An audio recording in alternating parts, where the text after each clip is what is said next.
신용대출 금리 0.6% 상승.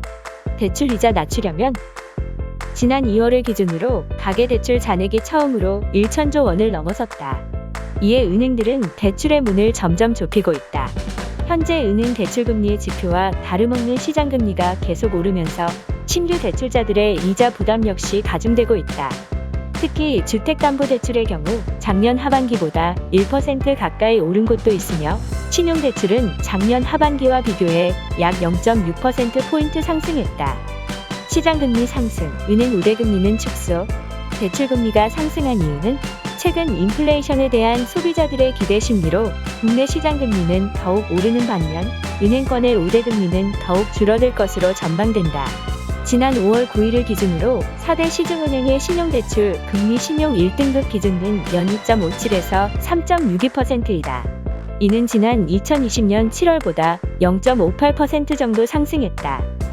가계대출 지표금리 상승, 정부 정책 규제, 소비자 물가 상승, 인플레이션 기대 등으로 금리 상승해 한국은행에서는 은행채나 금리 등 가계대출 지표금리가 올랐고 대출 관리를 위해 은행들이 우대금리를 줄였기 때문이라고 밝혔다. 현재 신용대출 금리는 은행채 등 금융채 단기물 금리가 기준이다. 최근 인플레이션 기대 등의 영향으로 장기금리가 상승하였고 단기물 역시 꾸준히 높아지고 있다. 또한 정부의 정책 규제 역시 금리 상승의 요인이 되고 있다. 대출 이자 줄이는 3가지 팁. 첫째, 금리 대출은 중금리 대출로 갈아타자. 사회 초년생이나 직장이 없는 이들은 어쩔 수 없이 고금리 상품들을 이용하고 있다. 이때 고금리 대출을 대체할 수 있는 중금리 대출 상품을 살펴보는 건 어떨까? 중고자동차 담보대출, 보험대출, 신용카드 이용자 대출, 햇살론, 사이돌 등을 살펴보자. 둘째, 기존 부채가 있다면 꾸준히 관리할 것. 대출을 받기 전 가장 먼저 할 일은 매달 수입 중 원금과 이자가 빠져나간 돈으로 생활이 가능한지를 따지는 것이다. 생계가 빠듯할 정도로 대출을 무리해 받게 되면 당연히 생활이 어려워지고 결국 다른 곳에서 대출을 받게 되기도 한다. 이로 인해 점점 높은 금리의 대출 상품을 이용하게 되는 악순환에 빠지기도 한다. 만약 기존 부채가 있는 상황이라면 연체 없이 빠르게 상환하는 것이 가장 최선이다. 만약 중도 상환 수수료가 없는 대출 상품이라면 좀 더 낮은 이율의 상품으로 갈아타는 것도 이자 줄이기에 도움이 된다. 셋째, 금리 인하 요구권을 활용하자.